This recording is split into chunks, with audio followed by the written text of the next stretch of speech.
একটি দ্রব্যের ধার্য মূল্য 575 টাকা, 20% ছাড়ে দ্রব্যটি বিক্রয় করে 15% লাভ হলে দ্রব্যটির ক্রয় মূল্য কত? এই ধরনের প্রশ্ন আমরা সহজেই যেভাবে সমাধান করব দেখা মাত্র।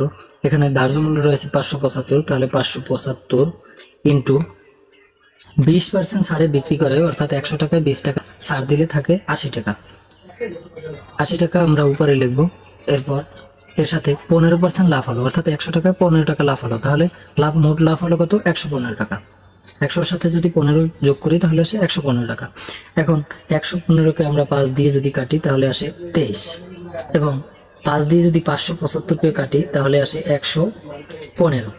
এখন 23 দিয়ে যদি 115কে কাটি তাহলে আসে 5 দিয়ে যদি 80কে গুণ করি তাহলে আসে 400 টাকা। তাহলে ক্রয় মূল্য 400 টাকা। এটাই সমাধান। এখন এই সমাধানটি যদি বুঝে থাকেন তাহলে একটি দ্রব্যের ধার্য মূল্য 750 টাকা হলে 20% ছাড়ে দ্রব্যটির বিক্রয় 25% লাভ হলে দ্রব্যটির ক্রয় মূল্য কত? এই প্রশ্নের সমাধান কমেন্ট বক্সে জানান।